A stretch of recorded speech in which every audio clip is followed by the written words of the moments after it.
오늘 이제 불이송 이제 두 번째 장부 운용 무예 불위 계율 소재 이랬습니다. 대장부는 움직이고 씀에 막힘이 없으니, 장부가 움직이고 쓴다, 운용한다, 운용하는 것에 막힘이 없다, 막힘이 없어서 계율에도 제약을 받지 않는다, 계율에 제약을 받지 않는다. 계율을 지키고 범하는 것이 본래 생겨난 바가 없는데 어리석은 사람이 저 계율에 묶이는구나 이랬습니다. 지범, 본자, 무생, 지키고 범하는 것은 본래 생하는 바가 없다. 근데 어리석은 사람이 우인, 피타, 금계, 계율에 묶이고 있구나 이렇게 얘기를 했어요. 이 우리가 이제 공부하는 사람들은 이제 계율은 방편이죠, 그죠?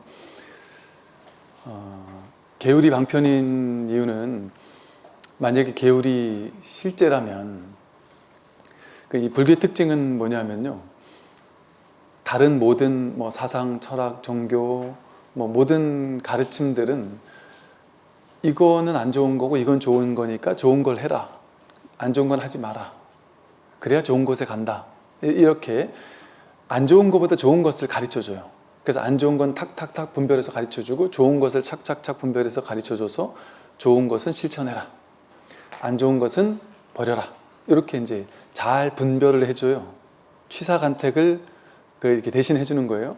그러면 이제 우리는 그곳에서 사상이든 철학이든 종교든 그곳에서 이야기한 것처럼 그곳에서 시키는 건 잘하면 나는 이제 아주 말 잘 듣는 사람이 되는 것이고, 그곳에서 시키는 대로 잘 모범적으로 살아가는 사람이 되는 것인데, 거기서 하지 말라는 것을 하게 되면 난 이제 나쁜 사람으로 낙인이 찍히거나, 그곳에서 좀 미운 사람으로 미운 털이 박히거나, 내 스스로도 이제 찜찜하거나, 죽고 나서 지옥에 가거나, 이제 이런 두려움에 시달려야 된단 말이죠.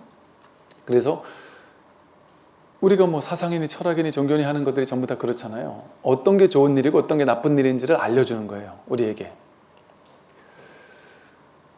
그런데 그게 이제 분별의 구조에서의 일들이거든요. 그러니까 이 세상이라는 분별 속에서는 그렇게 어떤 단체를 만들려면, 무언가를 조직하려면 그렇게 우리 조직에서 내세우고 주장하는 바가 있어야 돼요. 그리고 이것이 내세우고 주장하는 바가 저쪽 다른 단체들보다 훨씬 월등하다, 우리가 훨씬 우수해, 그러니까 너희들은 저거 믿으면 안 되고 나를 믿어야 돼, 나를 따라야 돼, 내 가르침이 더 올바르잖아. 그래서 가장 올바른 것들 가운데 가장 올바른 것을 딱 주장하고 내세우고 교리화시키고 가르침으로 만들어서 사람들을 그 가르침으로 딱 묶어둘 수 있는 그런, 어디에도 논파되지 않는 어떤 그런 것이 있단 말이죠. 그런데 불교는 이러한 모든 가르침들, 이걸 이제 한마디로 세간법이라 그래. 세간의 일이라는 거예요.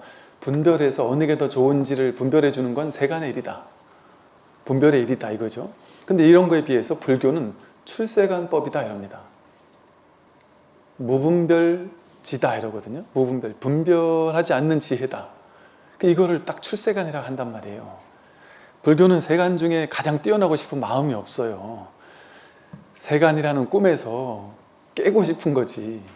우리는 이 꿈에서 깨는 거지. 여러분들은 절에 오는 이유가 이 세상에서 내가 진리야, 내가 가장 올바르다, 내가 가장 똑부러진 거야, 내가 제일 옳은 거야 라고 주장하는 무수히 많은 단체와 사람과 스승과 그런 것들을 찾아 나설 수 있을 거예요.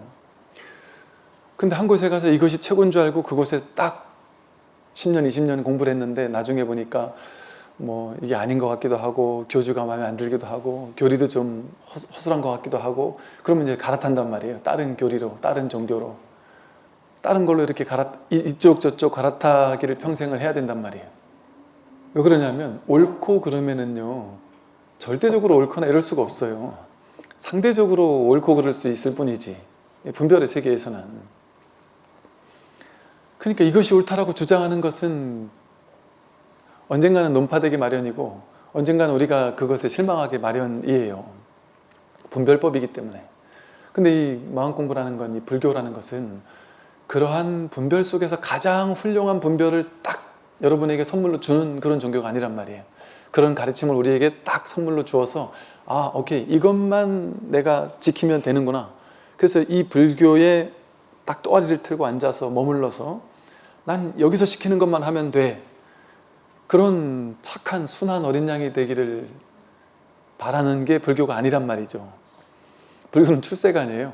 출세관. 세간을 훌 벗어나는 거예요. 그러한 모든 분별이 전부 다 분별이라는 사실을 가르쳐 주는 거예요. 스스로 깨닫게 해주는 거예요. 내가 이걸 선택하든 저걸 선택하든 그것은 분별의 구조의 속에서 하나를 선택하는 것 뿐이구나. 즉 모양의 세계일 뿐이구나. 허상의 세계일 뿐이구나. 이 모양의 세계와 허상의 세계, 분별의 세계의 특징은요, 끝도 없이 답을 낼 수가 없어요. 가장 훌륭하다고 여기는 것을 내가 비로소 찾았다고 생각했는데 그게 여지없이 머지않아 논파가 돼버려요. 과학적인 어떤 특별한 지식을 발견했는데 머지않아 더 놀라운 과학적 지식이 이것을 뒤덮어버려요. 더 훌륭한 가르침들이 나타난단 말이죠. 옛날에 우리가 이것이 옳다라고 느꼈는데 그게 과학이 발전하고 하면서 깨뜨려지는 일들도 얼마나 많습니까? 또 그게 나는 A라고 생각했는데 이게 딱 깨뜨려지고 아, 이게 A가 아니었구나, B였구나 해서 B라는 사상을 또 다시 딱 쥐었는데 나중에 돌고 돌아 몇십 년 지나고 나니까 또다시 결국엔 A가 맞았네. 그럴 수도 있어요. 이렇게 이 세상, 이 세간법이라는 것은 뭐 하나 딱 부러지게 내가 이게 맞다, 이게 옳다 이렇게 얘기할 수 있는 게 없어요. 여러분 정치 보세요. 보수냐 진보냐에 따라서 어떤 특정한 견해를 가지고 이것이 옳다 아니면 저것이 옳다 너무나도 논리정연한 논리를 드러내요. 이게 맞는 이유를 드러내고 이게 맞는 것을 뒷받침해 줄 만한 교수들을 쫙 진열시켜서 그 논리적으로 딱 증거를 들이밀어요. 근데 반대편에는 그 논리가 없느냐? 똑같이 있다니까요. 뭐 예를 들어 뭐 세금을 많이 걷는 게 옳으냐 적게 걷는 게 옳으냐 이게 옳은 측면을 주장하는 교수들이 많고 또 이 반대가 옳다고 주장하는 교수들이 많을 수 있단 말이에요. 뭐 어떤 것을 투자를 해야 옳으냐 안 해야 옳으냐 우리나라가 이렇게 가야 옳으냐 저렇게 가야 옳으냐 뭐 온갖 것들에는 딱 정해진 답이 없습니다. 1번을 뽑을까 2번을 뽑을까라는 선거에서 정해진 답이 있을까요? 사람이 저마다 자신의 어떤 분별의 견해 속에서 최선을 다해서 그냥 선택할 뿐이에요. 어떤 것이 100% 정답이고 어떤 거는 그러니까 우리는 흑백 논리 딱 빠져서 예를 들어 내가 찍는 쪽은 완전 절대선이라서 그 사람이 뭔 짓을 해도 다 어떻게든 내가 절대선인 이유를 막 만들어내요. 자기 스스로. 내가 찍지 않은 편은 어떻게든 그것이 잘못됐다라는 것을 논리적 근거를 만들어서 자기가 싫어할 수도 있단 말이죠. 그게 영원하겠느냐. 그러니까 어떤 정치적인 선택 하나를 하는 것에도 무수히 많은 사람들의 무수히 많은 견해가 있을 수 있고 어느 시대는 이게 옳다가 어느 시대는 또 저게 틀렸다가 계속 바뀔 수도 있어요. 옳고 그름의 문제도 이게 옳은 것이냐 그른 것이냐 그것이 끊임없이 바뀔 수 있어요. 사과 맛을 어떠냐라고 이렇게 사람들한테 논문을 쓰라고 하면 사과 맛이 어떤지를 에 대한 논문이 얼마나 많이 나올 수가 있겠어요. 사과의 뭐 성분, 영양분이 어떠냐에 대한 논문 얼마나 막 수천 수백 페이지 된 논문을 세상에 있는 모든 사람들이 막 어마어마하게 도서관 하나만큼을 쓸 수도 있을 거예요. 어쩌면. 근데 그냥 사과를 내가 탁 맛보면 되는 것인데 이거를 이제 개념 속으로 들어가기 시작하면 사과를 이제 언어와 개념 속으로 이제 만들어내기 시작하면 거기 무슨 성분이 있느냐 가지고 또 얼마나 많은 논문이 들어갈 수 있을 것이고 즉 쉽게 말해서 너무나도 심플한 아무것도 아닌 이 하나의 일이 분별을 하기 시작하면 너무 복잡다단해지는 거예요. 그래서 이 세상이 답이 없는 거예요. 답이 안 나와요. 이 세상 모든 문제가 나름 답이 있을 것 같아서 답을 찾고자 하거든요. 사람들은.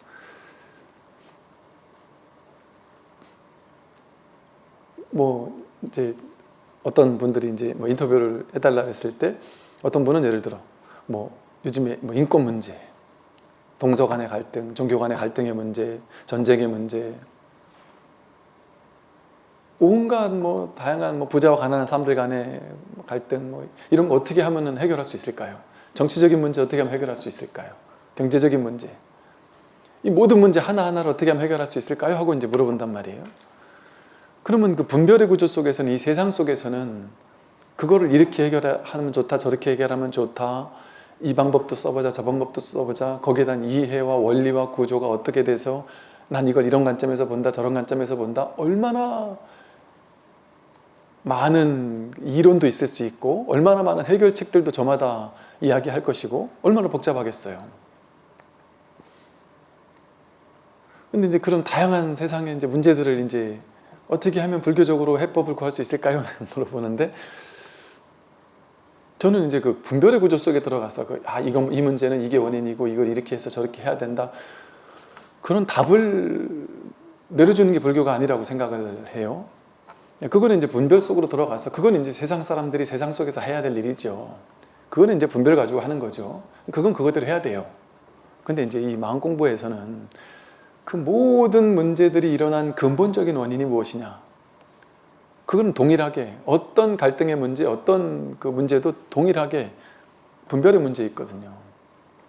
둘로 나누는 이 분별의 문제, 근원적인 문제는 동일하단 말이죠. 괴로움이 문제가 생겨난. 그래서 이 근원적인 어떤 원인을 깨닫고 그걸 해결하게 하게 됐을 때, 그랬을 때 이 세상의 모든 문제가 해결되는 것이지, 하나하나 문제를 뭐 사회를 바꾸고 제도를 바꾸고 조직을 그게 의미가 없다는 게 아니라, 그건 그거대로 해야 되지만, 그거는 사법계, 현재라는 이 현실 세계, 꿈의 세계 속에서는 꿈속에서 열심히 꿈을 살아야 돼요. 그 현실에서는 그런 걸 해야 되지만 근본에서는, 출세간의 어떤 지혜에서는 다르단 말이죠. 다시 돌아가서요. 불교는 그 모든 복잡다단한 세상의 많은 문제들에 대해서 불교적인 지혜를 구체적으로 이거다 저거다 이렇게 가지고 있지는 않습니다. 그 모든 것이 모양의 세계로 들어가면, 옳고 그름의 분별의 구조로 들어가면 너무나 복잡해가지고 삼천 대천 세계로 흩어져요. 막 8만 가지로 나뉘어요, 분별의 세계는. 아니, 이게 물맛이 좋으냐 안 좋으냐 가지고 얼마나 많은 사람이 얼마나 많은 논쟁을 벌일 수가 있겠어요. 그냥 목마를 때 마시면 되는데, 이걸 가지고 분별을 하기 시작한다면 얼마나 많이 우리가 분별할 수 있는 건덕지가 많겠어요. 그 속으로 들어가면 우린 늪에 빠지는 겁니다. 그 분별의 구조 속으로 들어가면, 모양의 세계, 그 모양의 세계의 구조 속으로 빠져들어가면 그냥 그 분별 속에서 허우적거리느라고 빠져나오지 못해요. 살아남지 못합니다, 분별의 세계 속에서. 그 둘로 나누는 모든 분별의 구조, 그거를 깨뜨려야지만 모든 것으로부터 자유로울 수 있어요. 이 세상은 너무 복잡한 세상이잖아요. 여러분, 환경 문제, 뭐 사람 인권 문제, 뭐 경제 문제, 뭐 어떻게 풀 거예요? 전쟁 문제, 이런 인간의 근원적인 탐진치 삼독에서 오는 이런 문제들, 국가 간의 이기적인 마음들 어떻게 풀 겁니까? 인류 역사가 오래 이어왔지만 그거 다 풀었습니까? 풀 수 있을까요? 분별을 가지고. 그러나 그 분별을 가지고 푸는 노력을 하지 말란 얘기는 아니죠. 그건 그거대로 하되, 우리 이 지혜를 공부하는 입장에서는 그 분별의 구조 속으로 빨려 들어가 가지고 그 문제 해결 안 된다, 이 사실을 자각해야 돼요. 그래서 어떻게 하면 되느냐, 이 문제 해결하고 저 문제 해결하고 각각의 문제를 하나하나 다 해결하려고 하면 우리는 그 문제 해결하다가 우리만 죽는 게 아니라 인류 역사가 그렇게 하다가 살다가 죽었잖아요. 사람들이 이상적인 세상을 만들려고, 이 사바세계를 극락세계로 만들려고, 국가 정책을 바꿔가지고 정말 아름다운 세상을 바꿔보려고 사람들이 그렇게 노력을 했잖아요. 역사 속에서 무수히 많은 사람들이.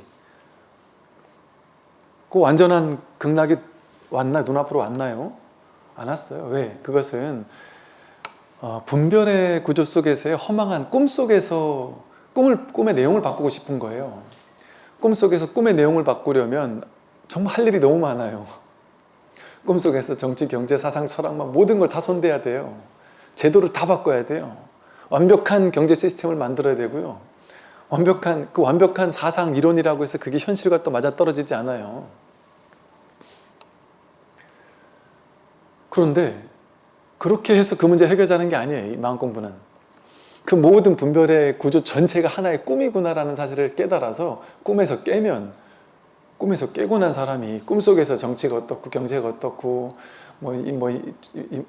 갈등의 문제, 온갖 문제들 하나하나 다 해결해야 되나요?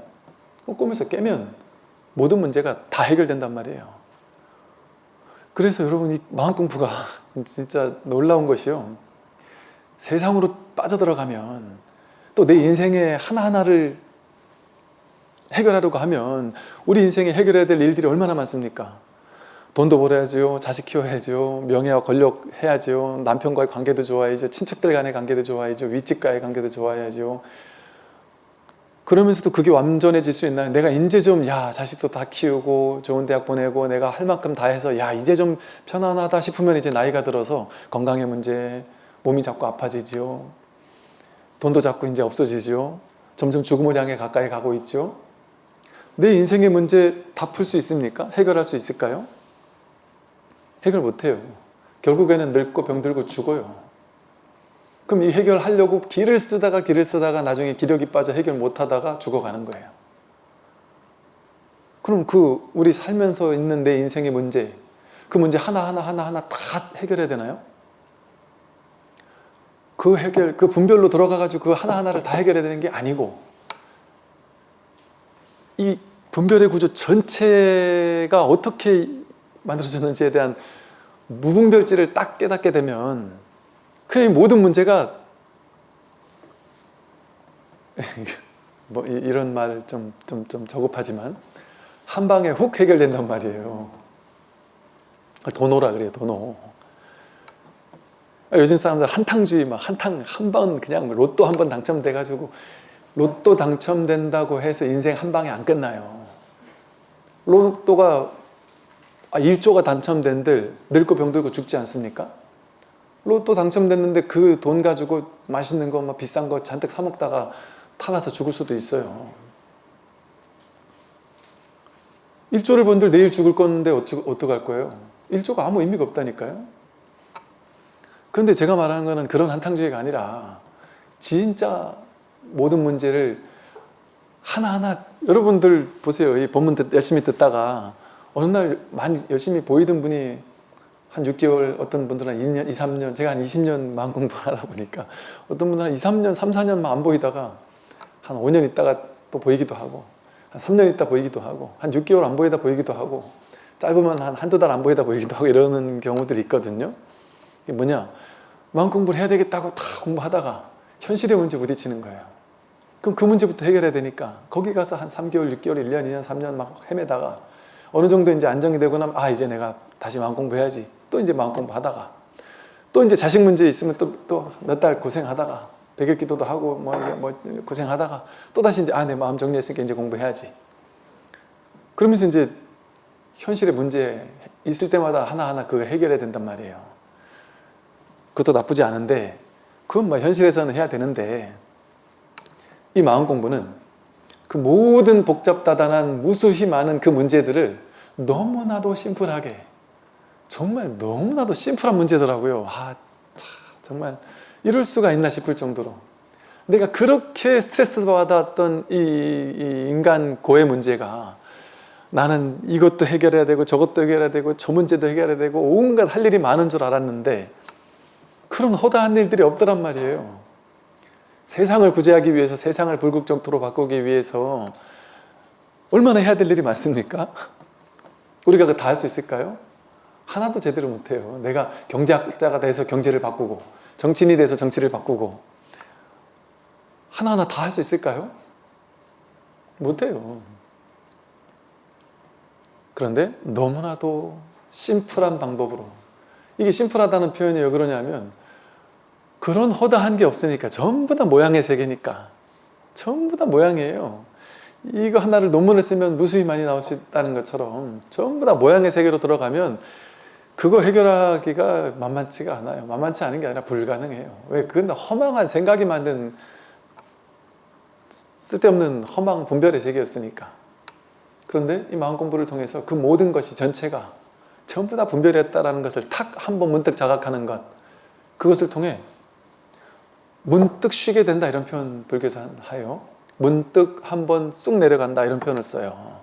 모든 문제들이 이 세상에서 일어날 수 있는 모든 문제들이 문득 한번 쉬어진단 말이에요. 쑥 내려간단 말이에요. 통 밑이 쑥 빠진다 이런 표현을 쓰잖아요. 이만한 통에 물을 붓는데 바늘 하나 있으면 찔찔찔 내려갈 거 아니에요? 근데 밑에 통 밑이 그냥 쑥 빠져버리면 그 온갖 문제들 가득 부여잡고 있던 문제들이 쑥 내려가 버린단 말이에요. 없단 말이에요. 다 있는데 하나도 없단 말이죠. 현실의 모든 문제가 여전히 그대로 있을 거예요. 깨달아도. 그러나 없단 말이에요. 그래서 이 공부는요, 그렇게 무수히 많은 삶의 다양한 문제들을 하나하나 부딪혀서 해결하는 그걸 얘기를 하고 있는 게 아니에요. 그런 현실적인 지식 이런 것들은 가지고 있지도 않아요. 본질적인 지혜만 얘기를 한단 말이에요. 불교에서는 계속해서 어떤 질문이 들어와도 다 똑같은 얘기만 한단 말이에요. 딱 구조는 똑같으니까.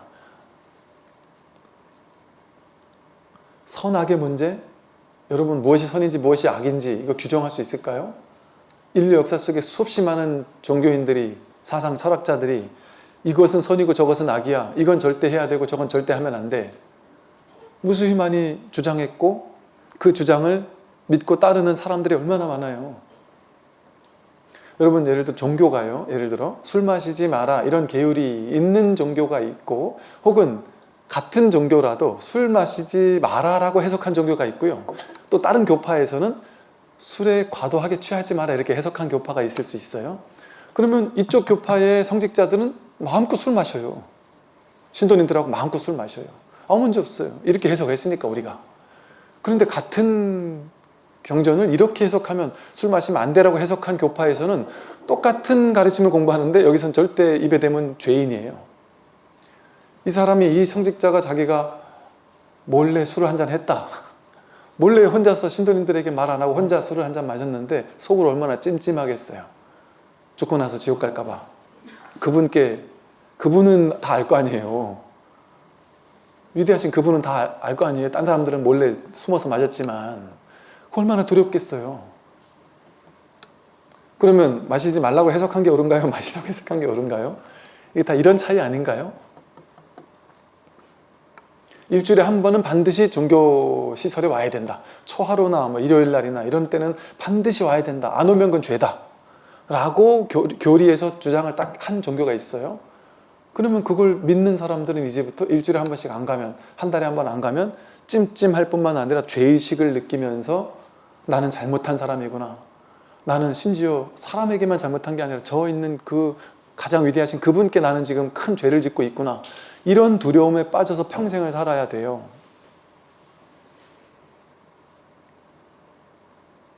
그 일주일에 한 번이나 한 달에 한 번이나 가야 된다는 거 누가 정했을까요? 저기 하나님이든 부처님이든 그분들께서 그런 걸 정해놨을까요? 그런 모양의 세계를 이렇게 살아라 저렇게 살아라 규정과 방침을 만들어 놨을까요? 이게 사람이 한 거잖아요. 다 사람이 한 거예요. 거기 끌려가가지고 스트레스 받는 사람도 있지만 거기 끌려 들어가지 않아서 스트레스 안 받는 사람도 있잖아요. 현실에는. 그죠?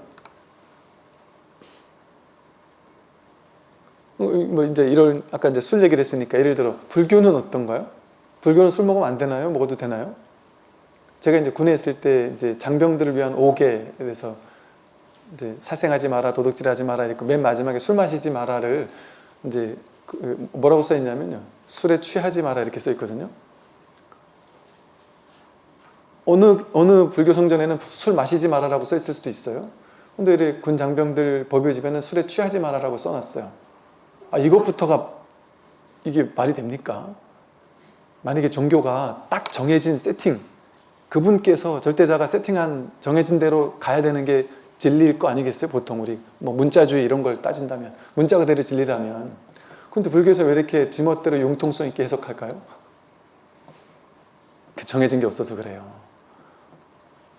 불교에서는 계율을 지키라고 하지만 계율을 지키라고 얘기를 다 뻔하게 5개를 지키십시오 하고 하나하나 설명 다 해줘 놓고 마지막에 가서 이제부터 진짜 중요한 얘기 합니다. 잘 들으세요.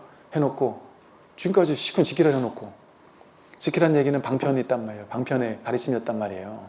그리고 이제부터 중요한 얘기 합니다 하고 진짜 얘기를 한단 말이에요. 무분별지에 대한 얘기. 지킬 줄도 알아야 되는데 지키기만 할 줄 아는 사람은 절름 마려 같다. 범할 줄도 알아야 된다. 계율을 잘 지키면서 계율에 이렇게 잠깐 의지할 때도 있어야 되지만 계율에서 자유로워질 수 있는 게 그게 진짜 가르침이다. 이 얘기를 한단 말이에요.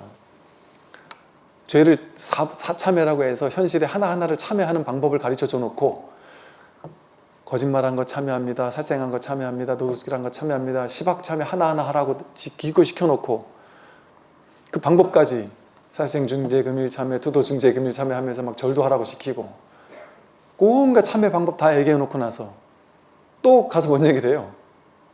근데 진짜 참회는 따로 있다. 그건 사참회, 현실적인 참회고 진짜 참회는 이 참회에 있다. 이렇게 얘기해요. 진짜 참회는 뭐가 이 참회냐?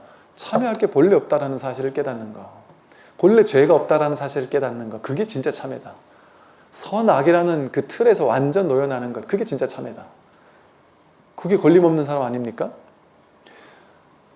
여기 누가 몰래 알코올을 한 방울 탔어요.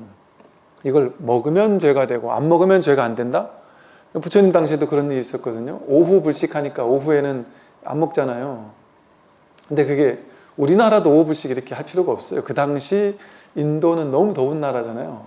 막 크게 활동이 별로 없는 거예요. 특히나 수행자들은 더욱더.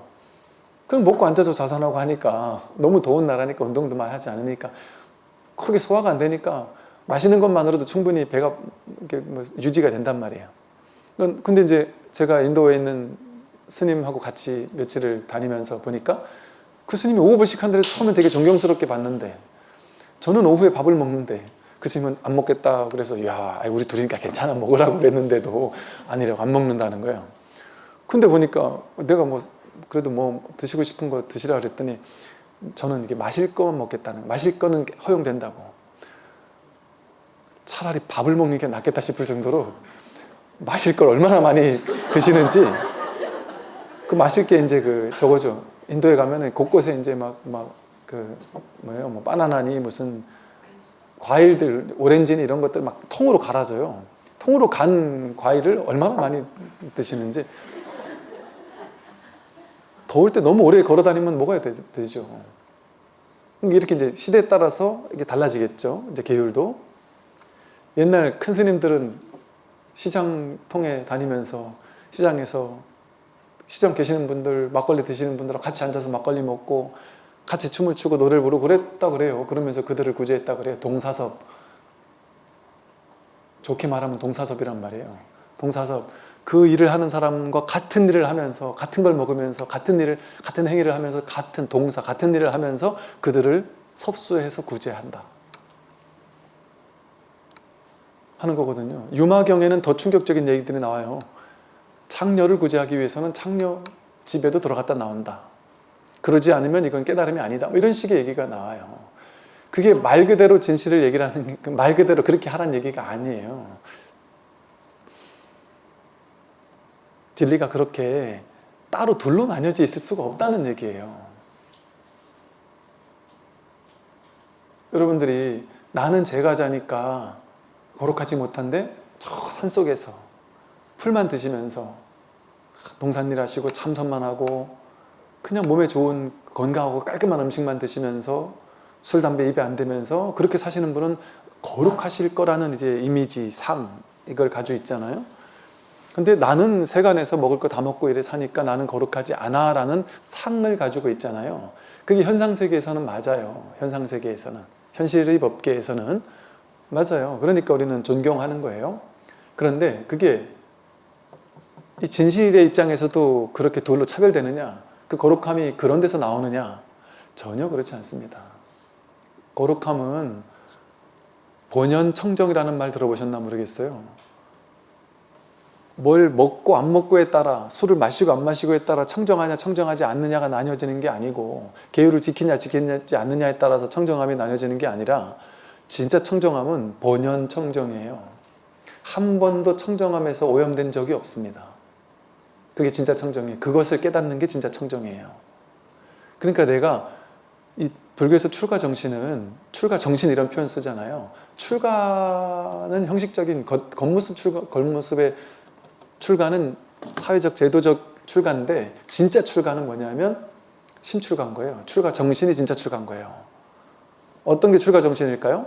청정한 것을 청정승이라고 부르잖아요. 청정한 걸 스님이라고 부르잖아요. 왜 그러겠어요?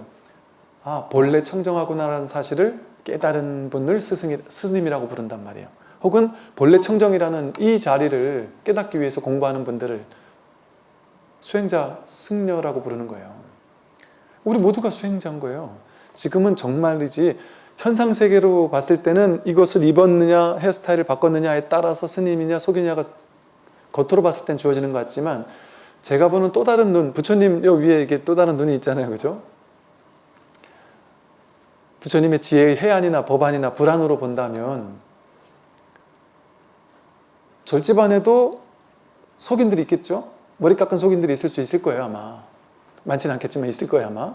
그런데 이 제가자분들 사이에서도, 이 세상 속에서도 머리 기르고 할 거 다 하지만 청정한 스님들이 있단 말이에요. 청정한 출가 정신을 잊고 사는 분들이 당연히 계신단 말이에요. 그거는 술을 먹냐 안 먹냐에 좌우되는 게 아니에요. 그런 계율 하나하나의 조목 하나하나를 지켰냐 어겼냐 거기에 따라 좌우되는 게 아닙니다. 지범불이에요. 여기서 말하듯이 지키고 범하는 게 둘이 아니에요. 결국에는 이것을 깨닫는 게 마음 공부예요. 그러나 방편으로서 현실에서는 처음에는 내가 공부를 하니까, 공부하는 입장에서는 내 스스로 중생이다 보니까 선하게 내 스스로 끌려다니잖아요. 내 스스로 죄를 짓고 나면 찜찜하잖아요. 양심에 어긋나 가책을 느끼잖아요. 내 스스로 청정하지 못하다고 느껴지면 공부 못해요. 그러니까 처음에는 철저하게 계율을 지켜야 된단 말이에요. 특히나 한동안 공부하는 사람들은 될 수 있으면 나쁜 짓 하지 않고, 말, 생각, 행동으로, 신구의 삼업으로 가능하면 삿되고 나쁜 일을 하지 않고, 살생, 도둑질, 사음 이런 거 될 수 있으면 하지 않고, 불망어, 망어, 악구, 양설, 기여 같은 그 삿된 말은 될 수 있으면 하지 않고, 부드럽고 따뜻한 애여 이런 말을 좀 하고, 탐진치 삼독에 찌든 그런 마음은 좀 내지 않고, 그 청정한 마음을 내고 살아야 된단 말이에요. 그래야 내가 왠지 모르게 떳떳하고 뿌듯한 것 같은 이런 느낌, 그런 게 있을 때 사람들은 양심에 거리낌이 없으니까 공부하면서도 떳떳해요. 내 스스로 떳떳하는 마음이 들 때 공부를 더 열심히 하게 된단 말이죠. 그래서 계율을 처음에는 좀 지키는 게 필요해요. 계율을 제가 무시하는 얘기를 하는 게 아니에요. 본질적으로는 계율에 우리가 종속되어서 계율의 노래처럼 계속 계율에 머물러서 있으려고 계율을 공부하는 게 아니란 얘기를 하는 거예요. 결국에는 계율에서부터도 자유롭지만 계율을 어기지 않아요. 막행막식하고 살지 않아요. 자유로우면서도 하되 하는 바가 없이 한단 말이죠. 그게 여기서 말하는 대장부는 움직이고 씀에, 뭘 몸으로 무엇을 하든 말로 무엇을 하든 생각으로 무엇을 하든 움직여 씀에 막힘이 없는 거예요. 걸림이 없는 거예요. 제약이 없는 거예요. 내가 선을 했다고 뿌듯해하거나 복을 지었다고 해서 내가 막 누가 좀 알아봐 줬으면 하고 그러지도 않고, 죄를 졌다고 해서 내가 막 찜찜해하거나 그러지도 않아요. 설사 살다 보면 죄를 지을 수 있단 말이에요. 그래서 지난번에 말한 것처럼 법문하려고 좋은 일 하려고 오다가 차 밑에 개미를 수십 마리 죽였다. 그럼 좋은 일 한 거예요? 나쁜 일 한 거예요? 물 마시다가도 수많은 생명을 죽일 수 있거든요. 우리는 끊임없이 죽이면서 끊임없이 살려요. 우리 삶 자체가. 말이라는 것이, 똑같은 말이 이 사람에게는 나는 의도하지 않았어도, 와 요즘 보기 좋다, 와 얼굴이 아주 보기 좋다, 단지 이 말을 했을 뿐인데, 어떤 사람은 너무 행복하게 받아들인가 하면 어떤 사람은 뭐지? 내 살쪘단 얘기인가? 이렇게 받아들이는 사람이 있더라는 거죠. 생각과는 다르게. 그리고 뭔가 자신이 가지고 있는 어떤 트라우마라든지 자기가 특정 부분에 어떤 예민하게 반응하는 사람들이 있잖아요. 그게 그 사람이 어떤 부분, 어떤 특정 부분에 예민한 상처와 트라우마가 있는지 어떻게 알아요, 우리가? 근데 얘기하다 보면 남들은 이 얘기했을 때 듣기 좋아할 건데 저 사람은 그 얘기하면 너무 큰 어떤 수치심을 느끼고 이럴 수도 있어요. 그러면 본의 아니게 우리는 죄를 진 거거든요, 그 사람에게는. 다른 사람에겐 복을 지음과 동시에. 제가 똑같은 설법을 하잖아요. 어떤 사람은 너무 좋아한다는 얘기를 하는데 어떤 사람은 그 부분에서 다른 사람이 통쾌해하는 부분을 어떤 사람은 너무 충격을 받으면서 너무 괴로워하기도 해요. 그러면서 막 발끈하면서 난리를 치는 분도 계셔요. 예를 들면 뭐 수행할 필요 없다, 예를 들어 이런 말 있잖아요. 되게 위험한 말이잖아요. 어떤 사람에겐 자유를 가져다 주는데 어떤 사람에게는 아주 위험한 말처럼 들릴 수가 있어요. 제가 아까 한 말도 똑같아요. 일주일에 한 번씩이나 한 달에 한 번이나 반드시 종교단체에 가야만 된다.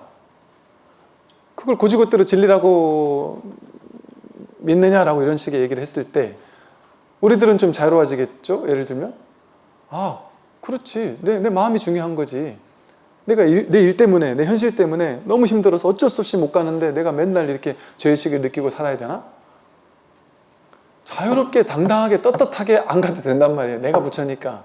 내가 있는 절에서는 불교에는 그런 얘기가 있잖아요. 이 몸, 이게 법당이라 그러잖아요. 이걸 불당이라 그러잖아요. 그러니까 이제 어떤 제자가 스승님 밑에 있다가 이 스승이 바른 깨달음이 없는 것 같아서 스승님 저 좀 만행 좀 떠났다 공부 좀 하고 오겠습니다. 그래서 휙 갔다가 한 1, 2년 있다가 돌아왔단 말이에요.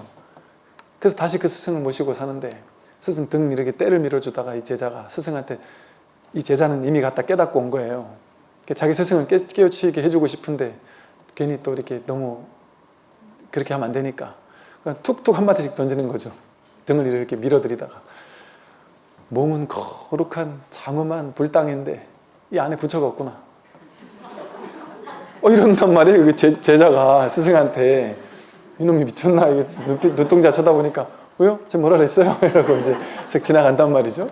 근데 중간에 툭툭 한두 마디 던지는데 인마가 옛날랑 달라졌단 말이에요. 몸은 거룩한 불당인데 그 안에 부처가 없다. 이 몸을 불당이라고 표현했단 말이에요. 내가 있는 곳이 법당이에요. 자기가 부처예요. 자기가 부처. 근데 자기가 부처가 없을 수가 없어요. 부처가 없구나 했지만 사실은 부처가 없을 수가 없어요. 이 안경알이 부처면 우리는 안경알을 맨날 통과해가지고 세상을 보면서도 안경알은 관심 한 번도 없는 거예요. 안경알에 의지해서 세상을 보면서도 보이는 모양, 세상 모양 이것만 쫓아다니니까 항상 우리는 이 안경알을 거쳐서 세상을 봤잖아요. 항상 세상을 보는 그 자리에 부처가 있었단 말이죠. 진리가 있었단 말이죠. 근데 진실에 우리가 관심을 안 가졌던 것뿐이에요. 진리가 없었던 게 아니고 너무나 다행스러운 일이에요. 완전한 부처라는 거예요. 스님, 부처님은 스님처럼 얘기하지 않았는데요? 스님은 왜 삶은 완전하다랍니까? 부처님은 그렇게 얘기 안 하셨어요. 부처님은 삶은 고라고 하셨어요. 삶은 고니까 그 고에서 벗어나기 위해서 열심히 갈고 닦아야 돼. 이게 진리 아닌가요? 스님 그 말은 틀린 거 아닌가요? 이렇게 얘기하는 사람이 있단 말이죠. 부처님은 삶은 고라고 하셨나요? 무상과 무아를 자각하지 못한 사람에게 무상하다라는 것을 깨닫지 못한 사람에게 삶은 일치계고예요. 그런데 무상과 무아의 진리를 깨달은 사람에게 삶은 일치계고가 아니라 열반적정이에요. 깨닫지 못한 자에게는 일체계고예요. 깨달은 자에게는 열반적정이 드러난단 말이에요. 본래 있던 열반적정이.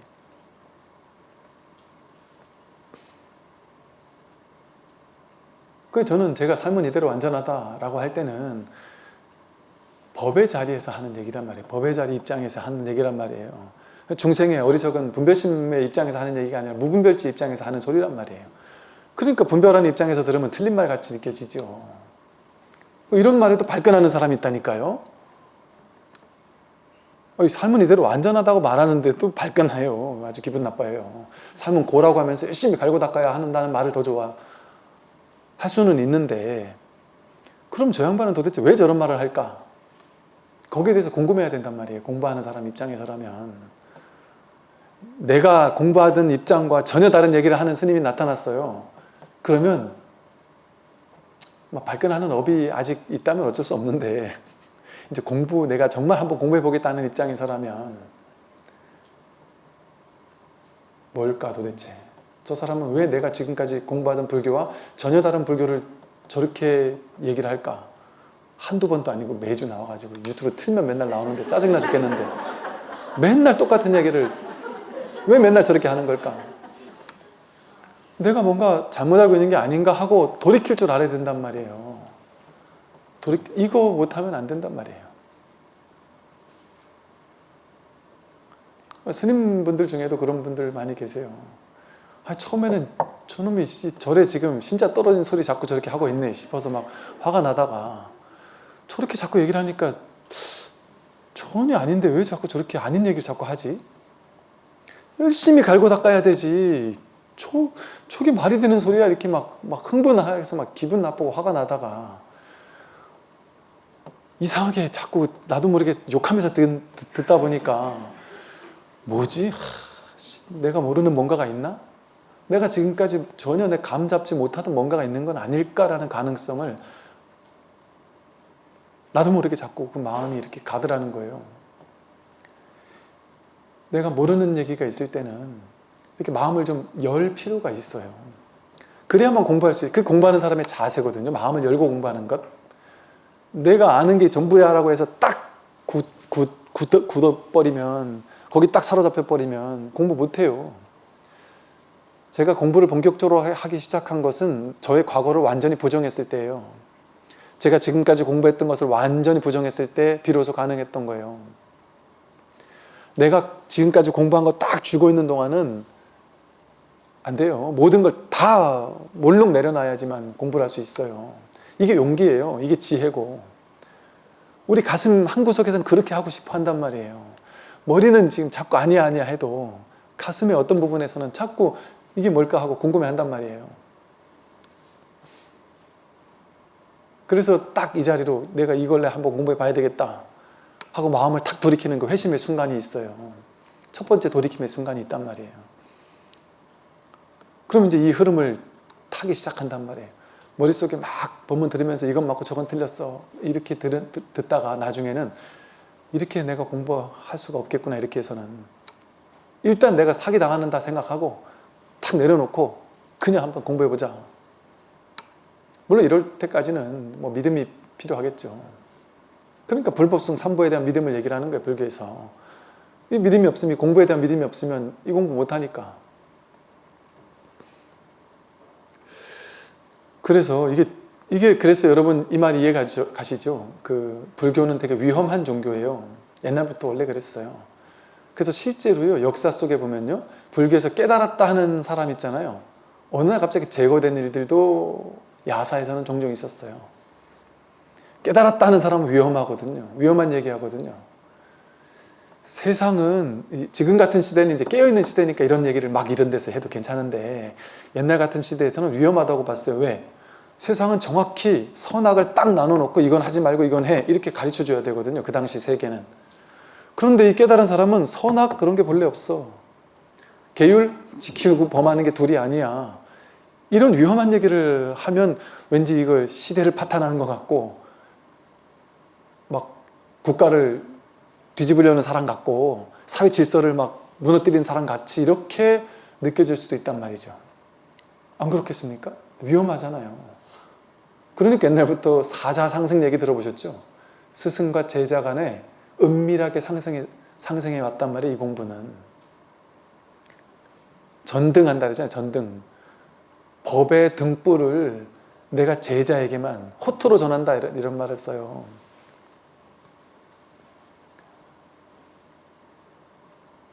호토로 전한다. 단전 이러죠. 무슨 단전이더라. 호토로 전한다. 오로지 이 법 하나만 전한다 이런 말이기도 하고 또 다르게 보면 딱 한 사람 제자 1조가 2조에게 3조에게 4조에게 믿을 만한 제자, 이 사람이 내가 믿을 만한가 일단 먼저 본단 말이에요. 근기를 본단 말이에요. 내가 하는 이 말을 전혀 세상과 다른 얘기를 할 건데 얘가 그걸 알아들을 만한 근기가 되는가? 내가 정말 이런 얘기를 하더라도 이 사람이 나를 정말 믿고 내가 하는 말을 공부할 만한 근기가 됐나, 준비가 되었나를 오랫동안 지켜본단 말이에요. 그게 행자 기간이에요. 오래오래 지켜보는 거예요. 그래서 야, 이 사람에게는 내가 알려줘도 되겠구나 할 때 그때 전한단 말이에요. 그러니까 그 야사가 예를 들어 달마가 양무지에게 설해도 전혀 이해를 못한단 말이에요. 어떤 사람에게 설해도 이해를 못한단 말이에요.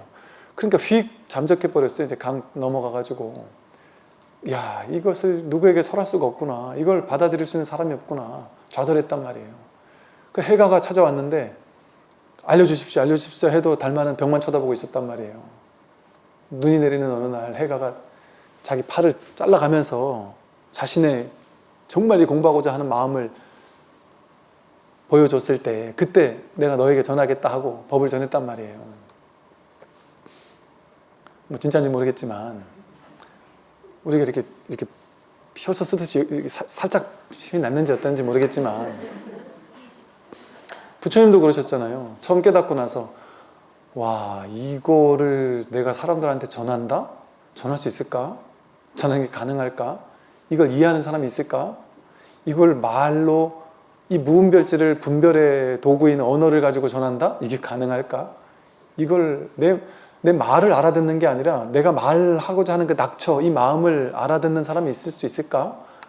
부처님도 고민했단 말이에요. 이게 부처님과 비교해 죄송하지만 제가 유튜브 한 7, 8년 전에 유튜브 채널을 만들어 놓고 조금 쬐끔 이렇게 올리다가 안 올렸어요. 그러다 최근에 본격적으로 올린 게 한 3년 전부터 올렸거든요. 올려서는 안 되겠다 이런 생각이 더 크게 들었었어요.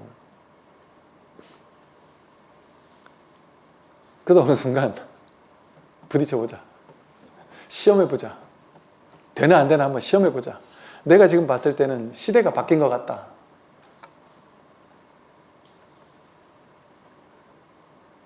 처음에는 좀 부딪힌 것도 많이 있었어요. 사실은 첫 한 1년차 때는 온갖 말들이 많았어요. 많이 들려오고 몸 조심해라 소리까지 들어가면서 너 진짜 용기 있다 소리까지 들어가면서 위태위태하다 소리 들어가면서 그게 불교계에서 용납이 될까 뭐 이런 소리 들어가면서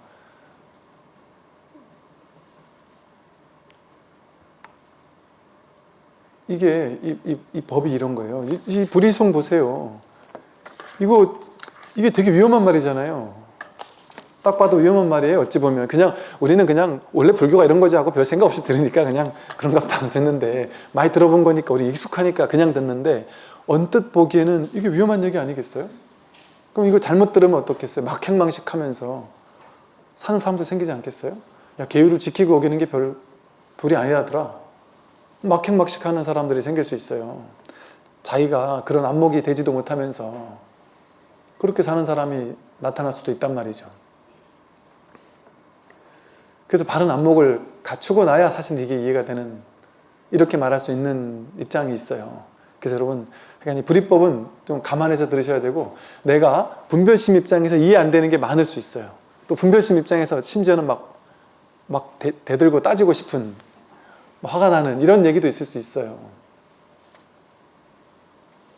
그러니까 인욕바람이라 하면서 참으면서 뭐 그런다고 저한테 뭐 대들 거예요. 어떻게 하실 수, 뭐 싸우자 할 수도 없잖아요.